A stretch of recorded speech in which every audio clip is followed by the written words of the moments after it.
네, 오늘은 나를 아시는 하나님이라는 제목으로 말씀을 드리려고 합니다.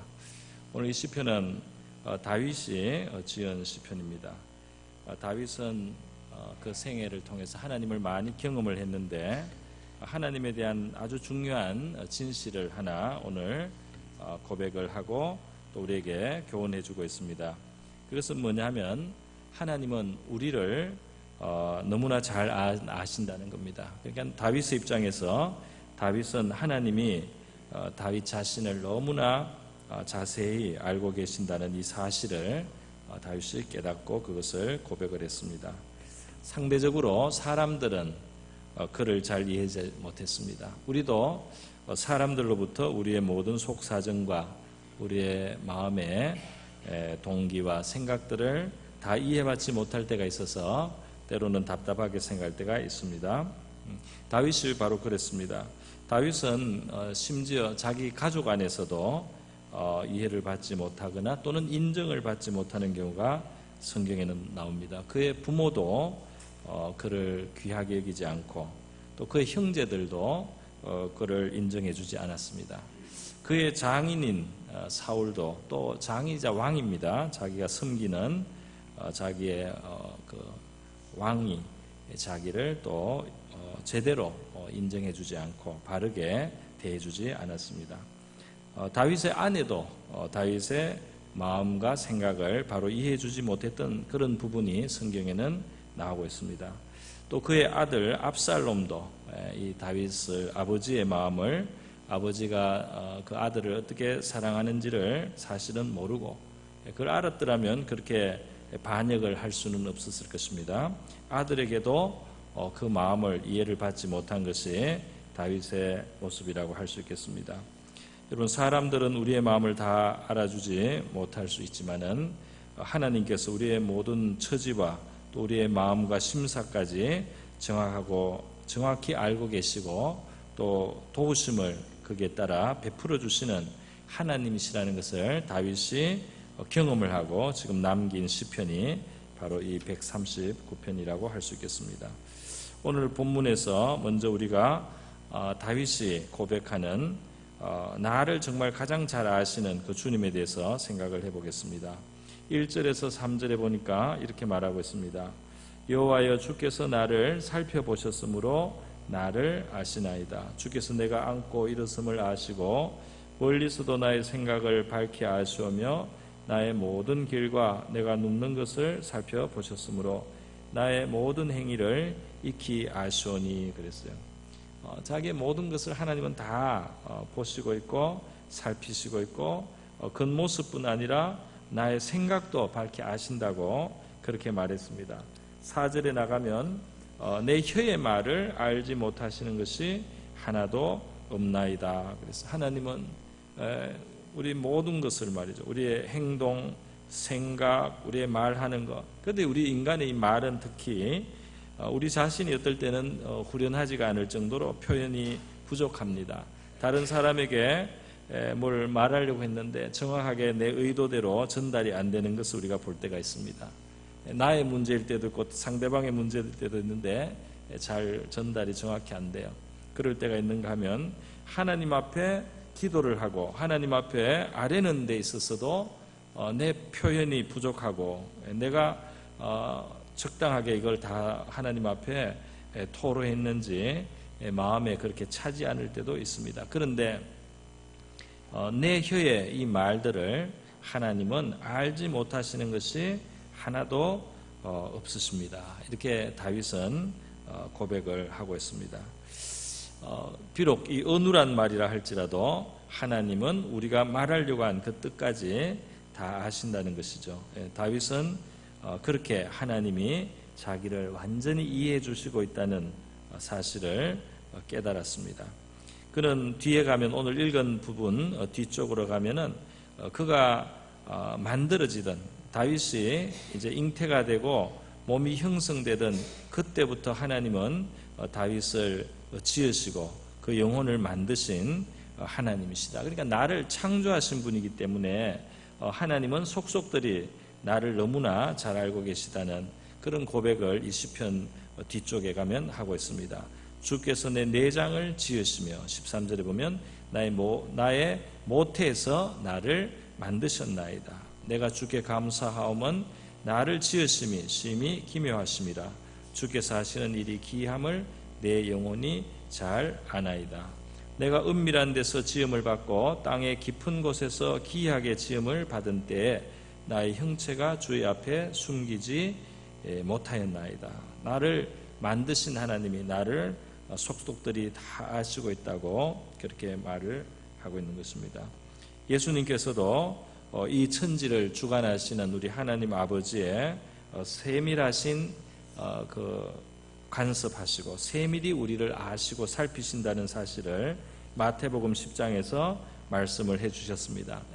이 아주 흙값에 팔리는 참새도 하나님 그 한 마리도 하나님의 허락하심이 없이는 땅에 떨어지지 않는다. 하나님이 이렇게 세세한 것까지 주관하신다. 이렇게 말씀을 하시면서 예수님께서는 너희들은 참새보다도 더 귀하고 당연히 참새보다 더 귀해서 어느 정도 하나님이 귀하게 생각하고 관심을 가지고 있느냐 하면 너희의 머리털이 하나님의 세신바가 되었다. 그래서 하나님이 우리에 대해서 가지고 계신 그 관심의 정도는 이 관심은 사랑의 표현이라고도 할 수 있겠습니다. 이 관심을 갖고 알려고 한다든지 하는 것은 정말 상대방을 중요하게 생각하고 소중하게 생각하고 진심한 사랑을 가지고 있는 것이라고 할 수 있는데 하나님께서 우리에 대해서 가지고 계신 그 사랑은 그 관심은 우리의 머리털을 세신 바가 된다 그랬어요. 한 10만 개라고 어떤 사람은 말을 했는데요. 물론 사람에 따라 차이는 있겠지만은 우리도 다 모르지 않습니까? 내 자신의 머리털이 어제 다르고 오늘 다른데 하나님은 그것을 세신받을 만큼 우리를 자세히 아신다는 겁니다. 그렇기 때문에 우리 신앙인이 간혹 착각을 하고 잘못 생각을 하는 것이 있는데 그것은 뭐냐면 하나님이 지금 내 사정을 모르신다. 하나님이 내 사정에 대해서 이 사정이 감춰져 있다. 하나님께 감춰져 있다. 하나님이 나의 이 형편을 몰라주신다고 오해를 할 때가 있는데 이것은 잘못된 생각인 것입니다. 하나님이 내 이 사정을 알지 못하고 내 어려운 형편을 특히 살펴주지 않는다 이렇게 생각할 때 우리는 낙심을 하게 되는데 그런 낙심은 잘못된 생각에서 오는 낙심이라고 할 수 있겠습니다. 이사야 40장 27절 말씀해 보면 하나님께서 답답하셔서 이제 이스라엘 백성을 향해서 말씀하는 겁니다. 야곱아 내가 어찌하여 말하며 이스라엘아 내가 어찌하여 이르기를 내 사정은 여호와께 숨겨졌으며 원통한 것은 내 하나님에게서 수리하심을 받지 못한다 하느냐. 너의 사정이 하나님 앞에 감춰졌고 너가 억울한 일 너가 원통한 일 그것을 하나님이 안 도와주신다고 생각하고 그것을 하나님이 접수하지 않았다고 생각하고 괴로워하는 것은 잘못됐다고 말씀을 하는 겁니다. 그러면서 하나님을 앙망하라고 그러면서 새 힘을 주신다고 그렇게 권면의 말씀을 하고 있는 것입니다. 여러분 하나님께서 우리의 작은 일들도 다 기억을 하시는데요. 우리가 사랑하는 자녀들에게 이유를 붙여서 뭔가를 상을 주기도 하고 좋은 것을 주기 위해서 이유를 찾듯이 하나님께서도 우리를 향해서 그렇게 하신다는 것을 예수님이 말씀해 주신 적이 있습니다. 마가복음 9장 41절에 보면 누구든지 너희를 그리스도에게 속한 자라 하여 물 한 그릇을 주면 예수 믿는 사람이라는 그 이유 때문에 더 귀하게 생각해서 만약에 물 한 잔이라도 준다면은 내가 진실로 너희에게 이르노니 저가 결단코 상을 잃지 않으리라. 그 물 한 잔 준 그 일에도 하나님은 그것을 아주 사진을 찍어 놓듯이 기억을 하시고 그 상을 주시려고 하시는 그런 하나님이라는 것입니다. 우리는 우리 자신의 과거를 잊어버리는 일도 많아요. 나중에 가면 내가 무슨 말 했는지도 잊어버리고 내가 그때 어떻게 지냈는지도 까맣게 잊어버립니다. 또 지금 내 자신을 내가 다 아는 것도 사실은 아닙니다. 우리가 우리 자신을 제일 잘 아는 것은 상대적으로 다른 사람에 비해서는 그런데 때로는 우리가 우리 자신을 알지 못합니다. 그래서 야고보서 1장 같은 데 보면 26절에 보면 우리가 우리를 속일 때가 있다는 그런 것을 암시를 하고 있어요. 우리 자신도 우리에게 속는다 이 말입니다. 할 수 있는데 할 수 없다고 생각하는 거예요.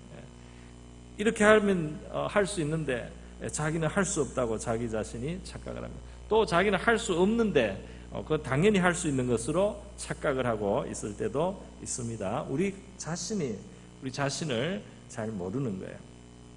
물론 주님은 우리를 정확하게 아십니다. 예수님께서 베드로를 처음 만나셨을 때 그 사람은 갈릴리 호수에서 물고기 잡는 어부였어요. 그러나 예수님은 그를 반석이라고 불러주죠. 하나님 나라의 큰 기둥, 큰 기초가 되는 그런 역할을 할 사람이라고 베드로의 그 잠재력을, 베드로의 그 미래를 예수님이 말씀을 해주시는 것입니다.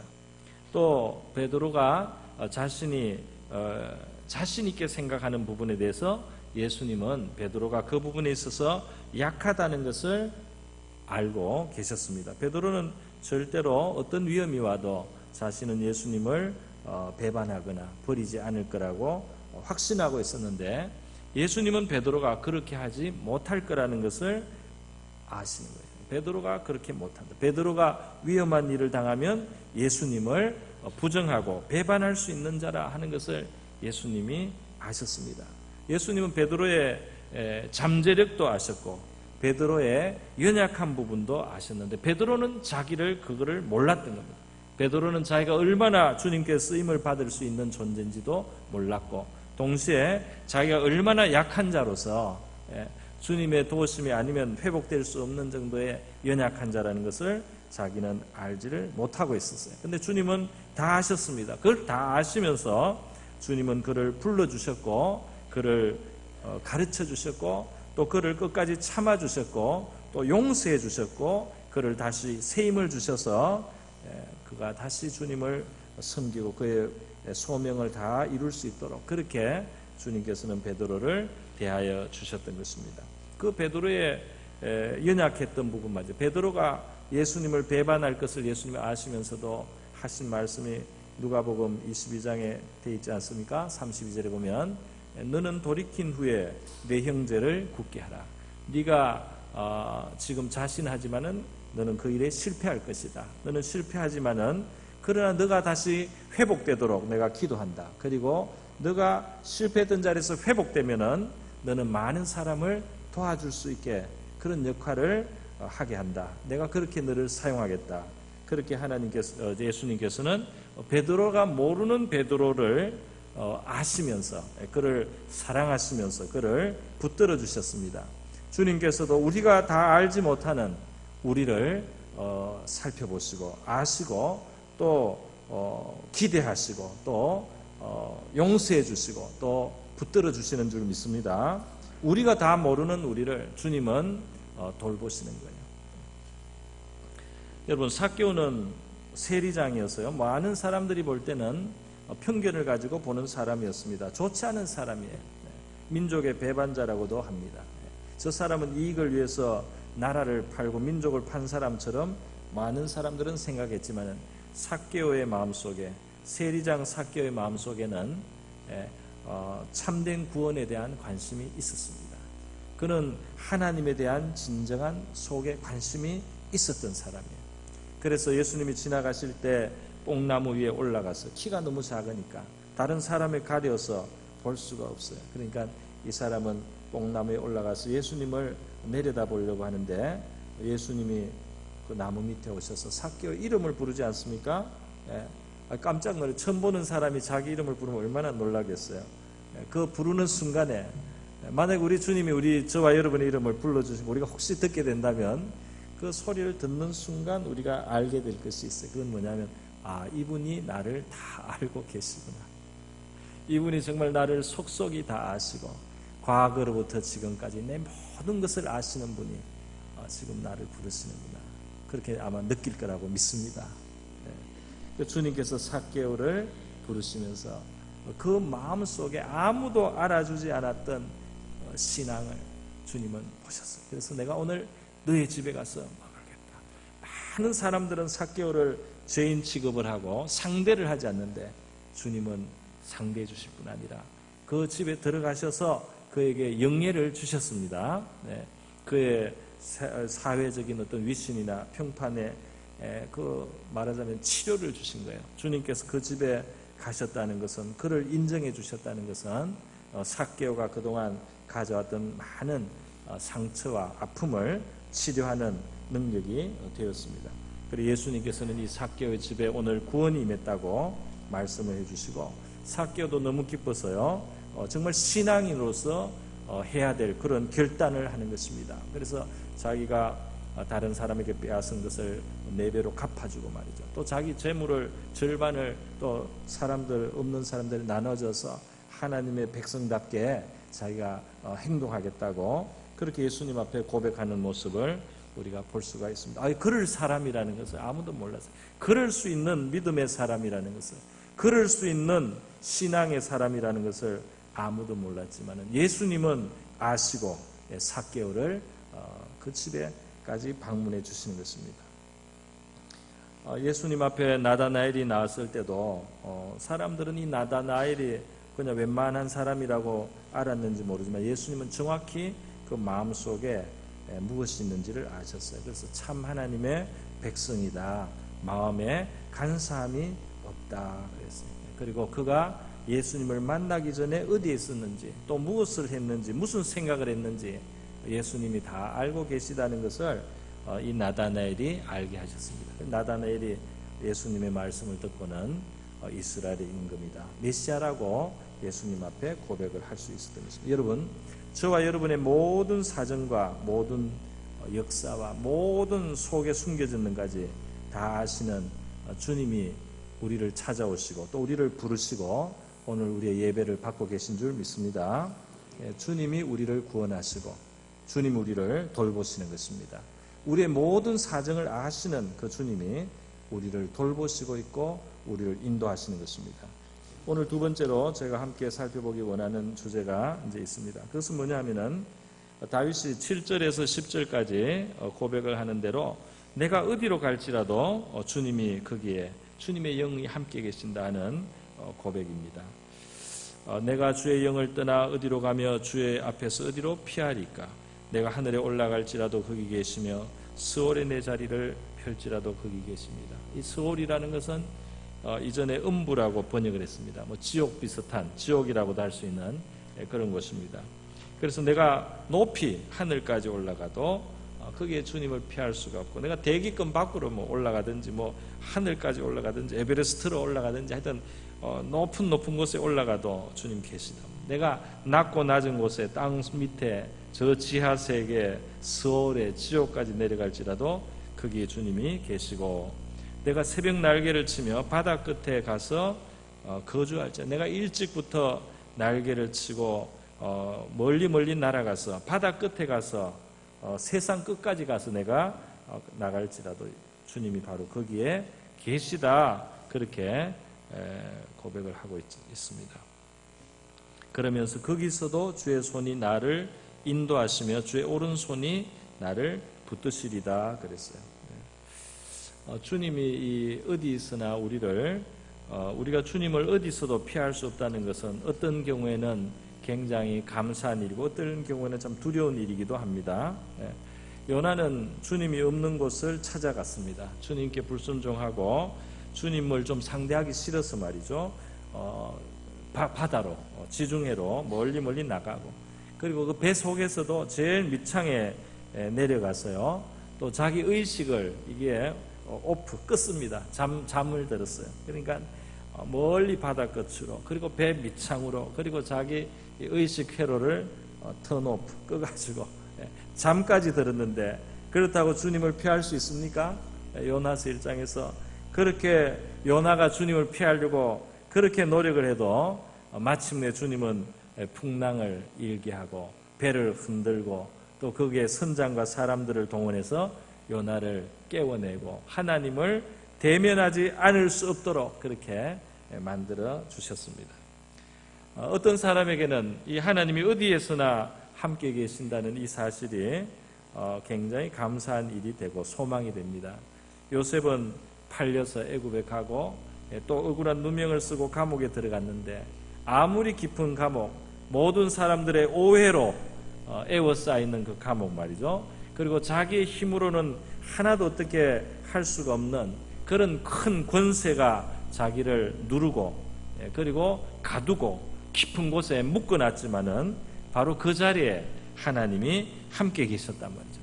함께 계셔서 그 낮은 자리에서 요셉에게 하나님이 함께 하심을 작은 형통을 통해서 보여주시고 그렇게 체험하게 하면서 그에게 소망을 주셨습니다. 모세도 미디안 강에 40년 동안 나가서 숨어 지낸 때가 있었습니다. 세상에서 완전히 잊혀진 사람이 되었습니다.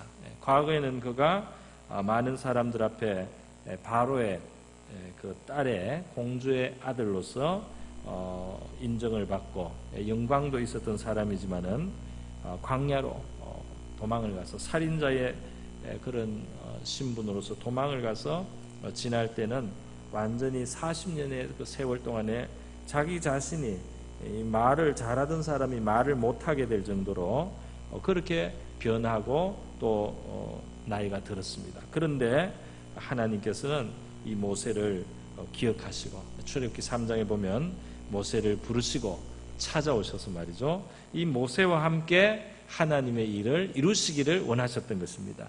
아무도 이제 찾지 않는 모세를 하나님은 찾아오셔서 말이죠. 하나님의 역사를 이루는 그런 하나님의 도구가 되라고 하나님이 불러주셨던 것입니다.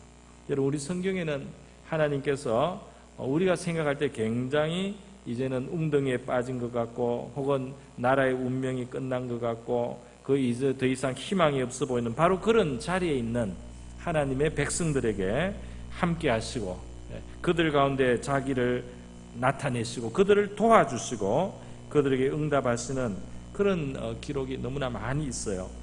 성경 후반부에 이제 이야기로 가면은 바벨론 나라에 이스라엘이 망하고 나서 그 나라에 가서 살게 되는 다니엘이나 느헤미야나 에스더와 같은 이런 인물들의 삶 속에 하나님께서 같이 하시는 겁니다. 나라가 망할 때는 하나님이 떠난 것 같았어요. 나라가 망할 때는 하나님이 버린 것 같았습니다. 나라가 망할 때는 이제는 하나님이 능력이 없거나 살아계시지 않거나 자기들을 미워해서 완전히 버렸다고 밖에 생각이 되지 않았습니다. 그런데 말이죠, 그 일어나는 사건들 속에 보니까 하나님이 얼마나 가까이 계시고 그들을 지켜주시는지, 다니엘을 지켜주시는 하나님, 정말 놀라운 방법으로 다니엘을 지켜주셔요.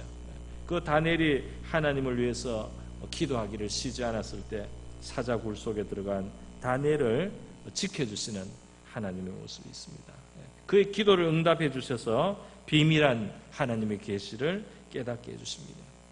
나라가 망했을 때는 다 끝난 것 같지만 하나님은 느헤미야에게 함께 하셨어요. 그 망하여 자기를 정복한 그 나라에서도 지위를 주시고 또 권세를 주시고 그곳에서 자기 백성을 위해서 일할 수 있는 기회를 하나님이 만들어 주시는 그런 오묘한 역사가 있었던 것입니다.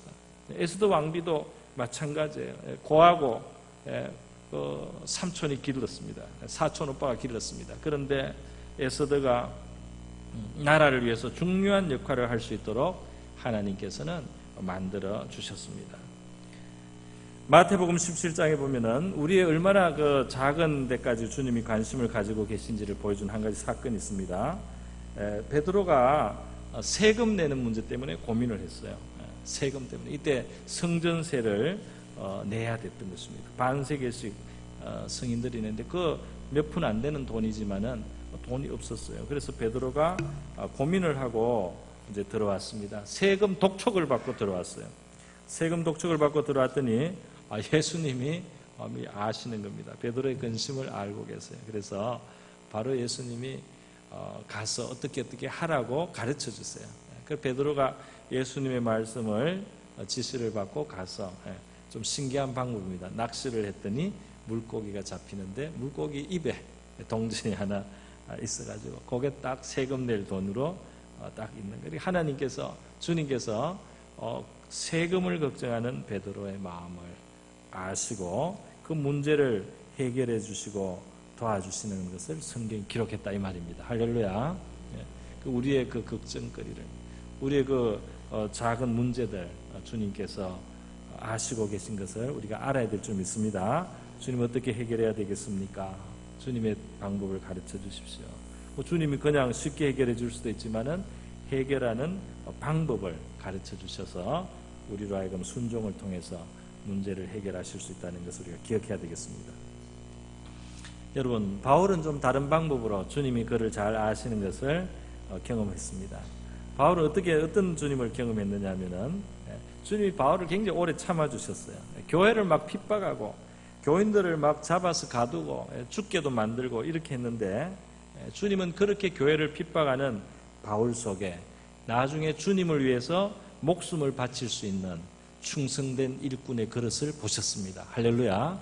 그렇게 주님을 반대하고 그렇게 주님을 대적하는 주님의 원수가 되어 있는 그렇게 행동하는 이 바울, 그때는 이름이 사울이죠. 그 사울이 주님을 위해서 생명을 아끼지 않고 평생 자기를 불사르면서 달려갈 그런 충성된 사람이 될 수 있다는 것을 주님은 보시고 그를 불러주셨습니다. 할렐루야.